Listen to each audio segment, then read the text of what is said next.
Hi, this is Pearl Reindeer again.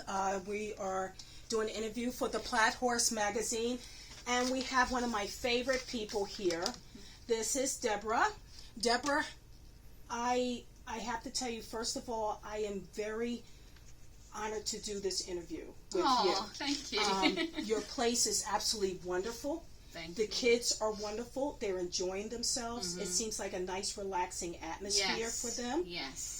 And this is a wonderful schooling show to start off at. You know, and it's right off of 206, right? Yeah, we're very local. We're surrounded by other farms, and we are right off the main drag. 206 is in the middle of everywhere, so very lucky to be here. And the farm is able to take a lot of people, a lot of trailers, and we have 4 different rings going at the same time. So we're busy. We're a busy show barn, so it's fun. So could you tell people the 4 rings that are going on? Because it's going on right now. It's very busy, very busy. So we have a hunter and jumper ring outside. It's a stone dust footing, and it's all the jumping is outside. We also do short stirrup outside and the beginner riding to give them a little bit more room. Okay. And then we also have indoors. We have the English, pleasure, Western, equitation, the walk, trot, long stirrup divisions. Lead line, that's a popular one with the little ones. Mini stirrups inside. We have a miniature horse division as well. Ranch riding and adult classes, English pleasure and adult rider. And we also have a walk-only class for horses that can't trot and riders that haven't even got to learn how to trot yet. So we give them the opportunity to get the one class, to get that under their belt, see what it's all about, get the nerves out. And we do offer that too. So that's the outdoor ring and the indoor arena. We also have a dressage ring outside that's full size, running at the moment. And we also have a field that's open for all the driving equestrian drivers that go out there and ride the buggies with the minis and the horses and the carriages. They're also out there being judged for reinsmanship, pleasure, cones, and dressage. They're doing that for the driving out in the field as we speak. So, well, what I like is that this is the place to come. As you see, you have a nice genre of riding, and to get them ready, especially because COVID-19 knocked everybody out. Yes, it did. Yes, it did. You know. And we've been very fortunate. I've had this show circuit now for 10 years, and we started out with 1 ring with a certain amount of classes. And we have grown exponentially over the years in different directions as well, because it's what the people have asked for. And I was asked for 2 years to, actually 3 years to add driving. I know nothing about driving, absolutely nothing. I said, there's no way I'm doing that because I don't know enough about it. Right. So the young lady kept persistently asking if I would consider it. And I thought, you know, even though I don't know anything about it, there are other people that I know that do, and if this is something that the people want and we don't have it in our area, why wouldn't I do that when I have the property to allow that to happen? So I said, okay, let's try it, and now it's packed. Yeah, I mean, it's really packed. It's awesome, yeah. And I'm learning to drive. And I'm learning to drive. I'm teaching one of my ponies with one of the gentlemen out there. He's actually helping my pony Pipsqueak learn how to drive. We haven't hooked him up yet, but we're very close.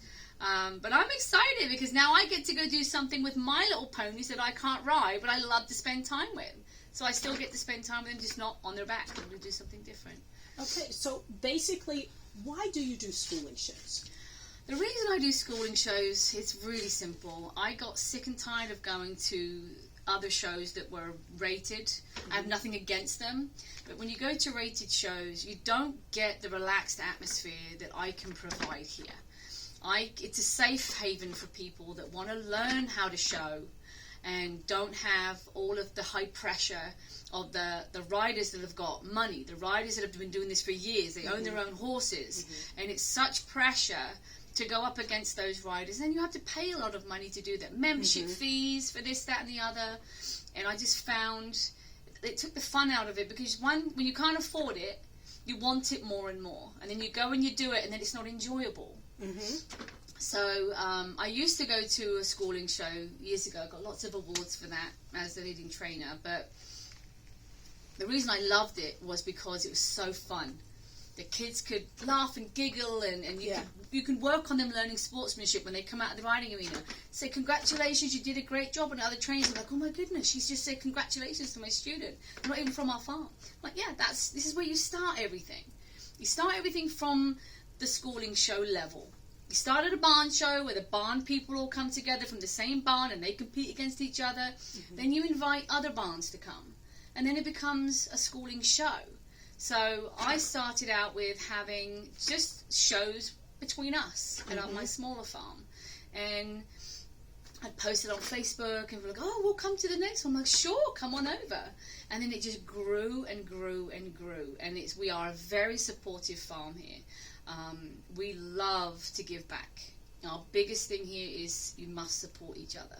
We've asked trainers in the ring that have been obnoxious and uncaring and unwaveringly, just the way that they talk to the children.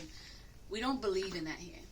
This is a supportive atmosphere. We want you to come out and feel good about what you're doing. We want you to leave feeling good. We want you to come back and look forward to coming back. So you can come out here, and if things don't go as planned, it's okay. We'll change things up. We'll make it work for everybody, and then we'll just keep on going. And everybody that seems to enjoy it. I don't have any complaints from people.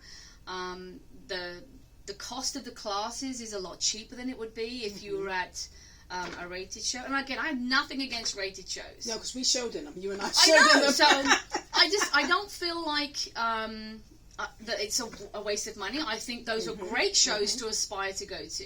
But the people that don't have the horses, don't have the money, most of the horses that come here are schooling horses. Right. This is the place you can take your schooling horse to and build the confidence, learn what a show is like, learn to travel, learn to have your horse with you off-site and be in an area where you're protected and you're safe here. It doesn't cost you an arm and a leg. Right, but what I did notice is when you do have your schooling shows, you still have the best judges. Yeah. Because these are the judges that do go to the A shows and have to look. And then that way, that's another thing I love about here is that the kids are learning from the best judges. And the judges are allowed to talk to the students that are riding, or the riders that are riding. They're allowed to discuss with them why they placed them the way they did and what they want to see them to do to improve for the next class that they're going to get judged on. I do the same thing. I'm also a judge. I like to have a conversation when I see a rider and I'm like, if they would just do this, it would really put their scores up. And I say to them outside, and they'll hear me talk to them and say, after you've received your ribbons, come up to the judge's booth to talk to the judge. And the judge or myself will say to them, if you would just post a little smaller and you're posting behind the vertical, try to lean forward, then you'll be able to keep your equitation plumb lines, and we just have that conversation. So today was a perfect example. That's what happened today, and the kids kept getting higher and higher ribbons, and their face, I love it. It's great for their confidence. Well, how do you think, because you and I have been in this business for a long time, and so has Piper's a doll with this platform thing, and I love her. Yes, she's a lovely person. How do you think we can improve the horse show business? I think that is the simplest answer to that is we need to work together as barns. We need to have a website or a page on Facebook or Instagram or something that we as farms can come together and say, I'm going to do a show this day, someone's going to do it this day, someone's going to do it, and then we all go and support each other. If you don't stick together and help each other out, then you're all against each other. And I don't think that that's going to work very well. It hasn't worked for years. It would be much better if we could all work together and have a schedule, have a calendar, and then stick to it. I mean, if we at Suffolk Stables, if we say that we're going to go do something, we're going, and we will be there. We will show up in force, but we don't expect other people to do the same for us because we know what we're like. We can't control what other people are like. So why I say that is when you call on us, well, you know we're coming. You know we're going to be there. And I think that would be a wonderful thing, that more people could rely on that with each other, within each other's barns, that would just build business for everybody. So you believe in horsemanship, and you instill that with the children as well. Absolutely, yeah. Horsemanship, sportsmanship. We even have a year-end sportsmanship award. We have one for the farm, for Suffolk Stables, and it is for I think it's up here on the wall. Oh no, it's actually in my closet. But we have a year-end plaque and a massive ribbon that goes around the horse. Wow. And it's for sportsmanship, dedication, hard work, teamwork between that rider and the horse. And that every year they get either $100, the ribbon, and the big plaque. They get that every year. And we watch the kids every year. We watch them every year to see who is the one that is not just doing what they're supposed to do, but teaching others. Share your information. Share your knowledge. What do you know? Do you see that kid doesn't know that? Show them how to do it. I had a young lady the other day in the barn. The pony was trying to bite her. She was picking his feet. And she turned around and she shanked on him a few times. And I said, that's not how we do things here. I said, if you feel like you can't handle what's going on, then just grab someone and say, can you hold his head for me while I pick his feet? Because there's a lot going on in the barn all the time. Right. And then we can address that because we are a United States Pony Club riding center. And we do have the curriculum that we follow for the Pony Club as well. So that goes into everyday things that we do here. And that's horsemanship and it's riding. Okay, so let's talk about the Pony Club, if that's okay. Sure. Okay, can you explain how you work with your Pony Club, the time and when people come see you about it with their children? It's Thursdays. Okay.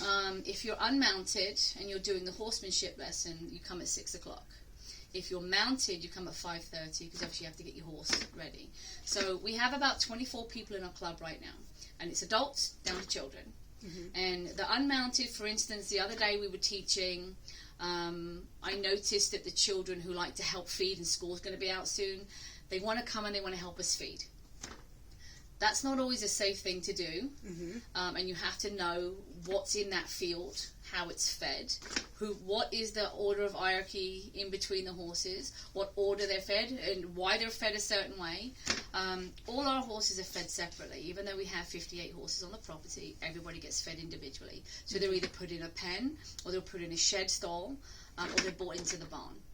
And for people that don't know, the purpose of that is to make sure everybody gets what they're supposed to get, medicine-wise, food-wise. Right now we have an abundance of grass, so a lot of the horses don't even need the grain, so we just feed them Balancer just to give them something. We got a lot of grass out here. We got a lot of grass. Which is wonderful. And clover. Yes. You have beautiful clover out here. And well, they're all fat. They are, I know. They're fat from my the vet grass. said, I asked my vet if there was a complaint. He said, the only complaint I have is your horses are really fat. And I'm like, I can't help it. But yeah, the lesson for Pony Club the other night, half mounted, half unmounted.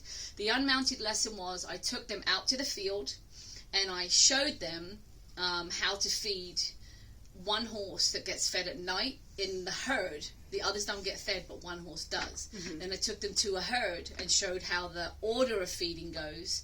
And if you do it in a certain order, everybody knows where they're going because it's routine.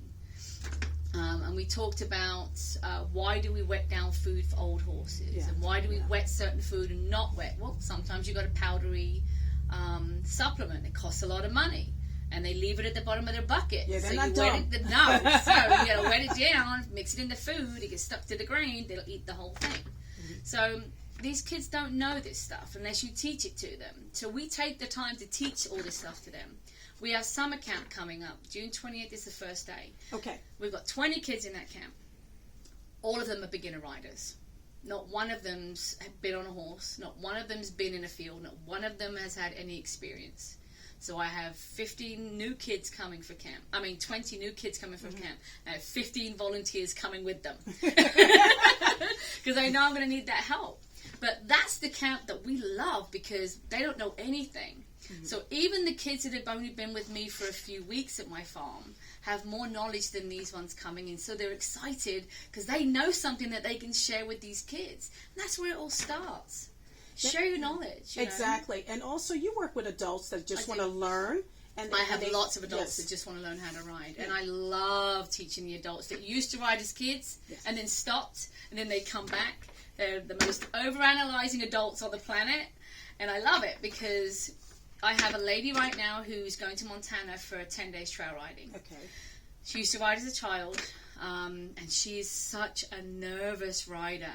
But she tells me every week that when she leaves here, She leaves with the biggest smile on her face, because we always leave on a good note. We always end on a good note, learning something new and being good at that before we finish the lesson.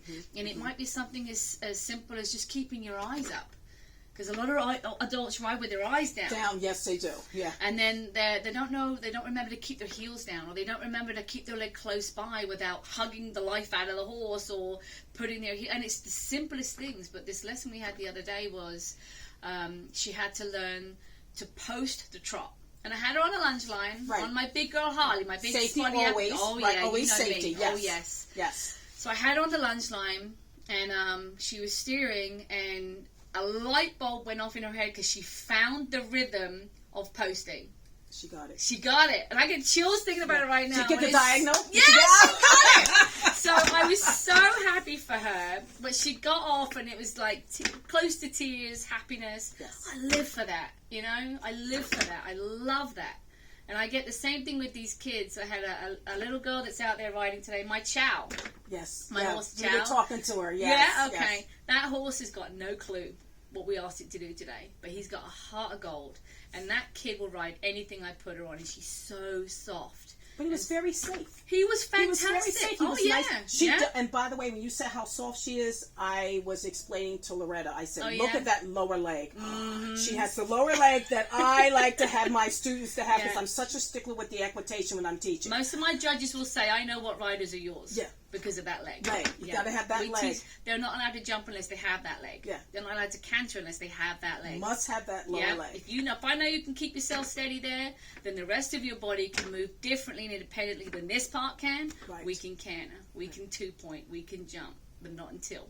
Well, you know, this was a fun interview, I have to say. Thank you. We got to do this again. Yeah, I'd like we definitely got to do it again, because especially now, it's going to get busy because the driving class might go on, and I don't want to miss that. No, I know, I get it. Yeah, I got to go back out to the hunter ring. I got the 3-footers going. And the dressage is going. It's just a lot, people. There's a lot going on here at her stable, and I love her shirt. But this is Pearl Running Deer signing off for the Plaid Horse. Thank you very much. Thank you. Thank you, Deborah. No we really problem. appreciate the interview. No problem.